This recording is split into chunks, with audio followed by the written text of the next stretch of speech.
En el parque todo parecía estar tranquilo. Mordecai y Rigby, como de costumbre, jugaban videojuegos en la sala, gritando emocionados cada vez que uno le ganaba al otro. Sin embargo, aquel día, algo diferente ocurrió. Después de una partida particularmente intensa, Mordecai derrotó a Rigby con un movimiento que parecía imposible. Sí. Te lo dije. Soy el mejor. Exclamó Mordecai, levantando los brazos. Eso fue trampa. Estoy seguro de que mi control no respondió. Gritó Rigby, frunciendo el ceño. Claro que no, solo acepta que te gané limpio. Respondió Mordecai con una sonrisa burlona. Rigby apretó los puños con fuerza, visiblemente frustrado. Siempre haces lo mismo. Te burlas como si yo no sirviera para nada. Estoy harto de ti, Mordecai. Ey, cálmate, solo era un juego. No. Esta vez fue la gota que derramó el vaso. Te juro que me las vas a pagar. Mordecai se quedó en silencio mientras Rigby salía furioso del cuarto, empujando la puerta con tal fuerza que casi la descuelga de las bisagras. Rigby caminó por el parque durante un buen rato. Pateaba piedras, ramas y maldecía en voz baja. No le importaba a dónde iba, solo quería alejarse de todo. Y de todos. El sol comenzaba a ponerse, tiñendo el cielo de un color naranja oscuro. El parque lucía más solitario de lo habitual, y un extraño silencio lo rodeaba, como si los sonidos del bosque hubieran desaparecido. Fue entonces cuando escuchó una voz. Rigby. El mapache se detuvo. ¿Qué? Rigby. Repitió la voz, más clara esta vez, como un susurro que salía de entre los árboles. Rigby miró a su alrededor. No veía a nadie, pero algo lo impulsó a caminar hacia una zona del parque que casi nunca visitaban. Una parte del bosque espesa y olvidada. ¿Quién está ahí? Preguntó Rigby, mirando hacia la sombra de los árboles. Entonces, lo vio. Una figura alta, delgada, envuelta en una especie de manto oscuro, con ojos rojos brillando en la penumbra. No parecía completamente humano. He escuchado tu deseo. Dijo la figura con una voz que parecía no tener eco. Dices que quieres vengarte de tu amigo. ¿Estarías dispuesto a hacer lo que sea? Rigby sintió un escalofrío recorrerle el cuerpo. Miró al suelo, luego al extraño ser, y sin pensarlo demasiado, respondió. Sí. Lo haría. Haría cualquier cosa. La figura sonrió. O al menos, eso parecía. Entonces, nuestro pacto comienza ahora. Después de eso, el bosque volvió a quedar en silencio. Rigby parpadeó varias veces, como si hubiese despertado de un sueño, pero recordaba claramente la figura, la voz. Y su respuesta. ¿Qué? ¿Qué fue eso? Susurró. Sin embargo, no podía recordar qué había ofrecido a cambio de su promesa. Solo sabía que había dicho que sí. Algo dentro de él se sentía más ligero, pero también más oscuro. Como si una parte suya se hubiera desprendido sin que se diera cuenta. Rigby dio media vuelta y comenzó a caminar de regreso. No tenía idea de cuánto tiempo había pasado, pero el sol ya se había ocultado del todo. Cuando llegó a la casa del parque, la noche estaba completamente cerrada. No encendió las luces.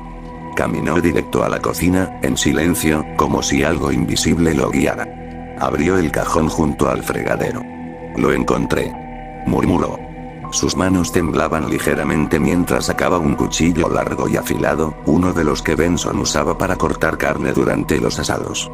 Pero en lugar de sentir miedo o duda, Rigby sonrió. Ahora lo entenderás, Mordecai.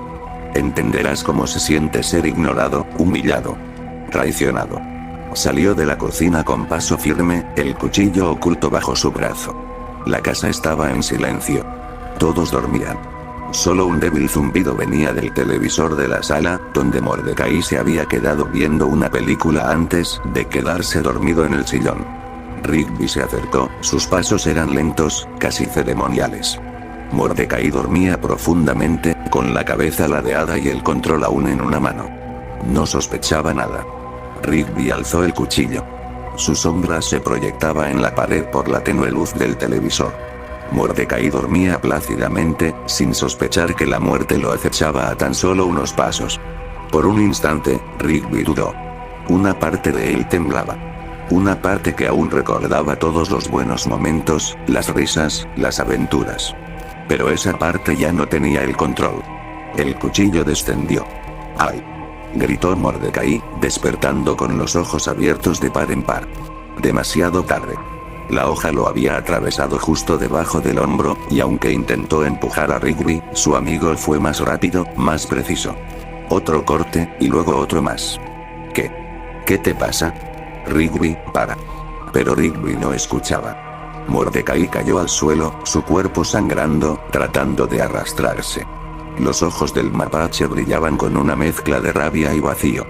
No más burlas. No más risas a costa mía. Finalmente, el cuerpo de Mordecai quedó inmóvil. Rigby jadeaba, con la mirada clavada en la sangre que se extendía por el suelo. Pero no se detuvo ahí. Una extraña fuerza lo impulsaba. Ya no se sentía dueño de su cuerpo. Caminaba como si una marioneta invisible tirara de sus hilos. Salió de la casa. Musculoso roncaba en su habitación, con Fantasmano flotando dormido a su lado. Se había quedado a dormir con él. Rigby entró sin hacer ruido. Observó por un segundo a Musculoso, recordando todas las bromas pesadas, las humillaciones frente a los demás. «Siempre creíste que eras más fuerte, ¿no?», susurró. Un corte limpio en el cuello. Fantasmano despertó de inmediato, flotando horrorizado al ver la escena. «¿Qué rayos estás haciendo, Rigby?». Pero ya era tarde. El cuchillo atravesó su forma espectral con un movimiento certero. Aunque era un fantasma, el arma dejó una fisura oscura en su silueta, y este gritó hasta desvanecerse por completo. Después de eso, Rigby regresó a la casa del parque. El siguiente era Papaleta. Entró a su cuarto y lo encontró sentado en la cama, con su pijama a rayas, escribiendo en su diario. «Rigby, ¿qué haces despierto a esta hora con ese?».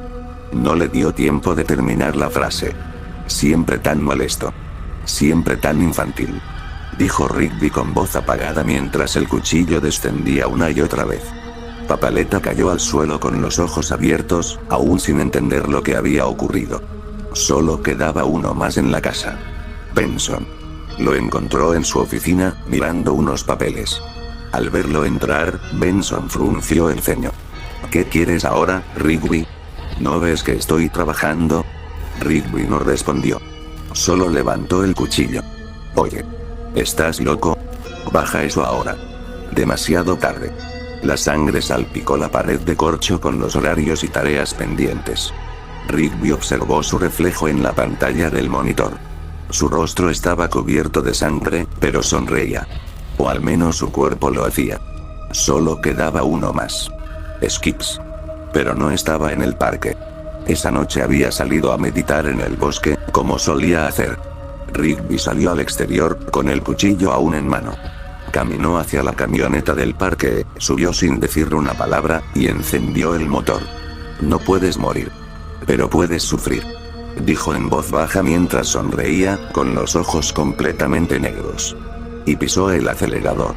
Minutos después, el motor de la camioneta rugía mientras Rigby avanzaba por el sendero del bosque. Sus ojos seguían siendo dos pozos negros sin brillo, vacíos de toda emoción humana. Sus manos, firmes sobre el volante, se manchaban con la sangre seca de sus antiguos compañeros. La luna apenas se asomaba entre las copas de los árboles cuando lo vio. Skips, de espaldas, sentado sobre una roca, en completa calma, como si nada hubiese pasado. Rigby frenó bruscamente. Bajó de la camioneta con el cuchillo aún en mano, caminando hacia él con pasos pesados, pero decididos. «Skips. Siempre tan tranquilo, siempre tan perfecto.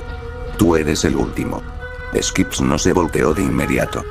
«Ya lo sé todo, Rigby», respondió con voz grave.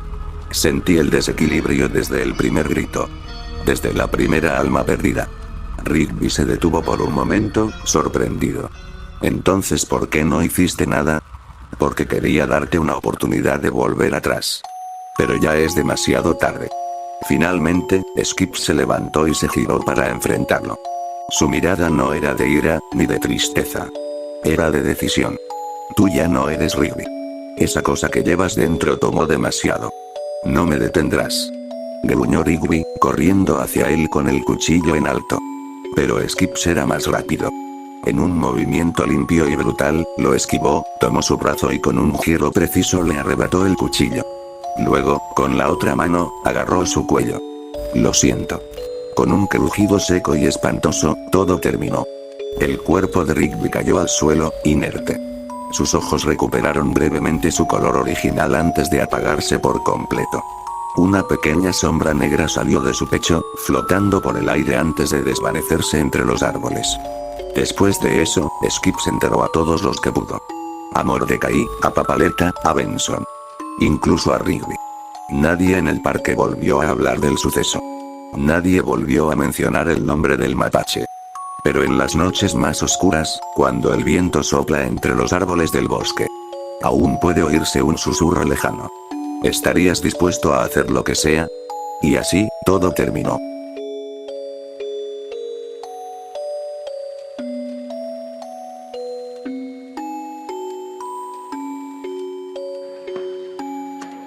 ¡Toma! No te doy otra nomás porque presta para que te algo.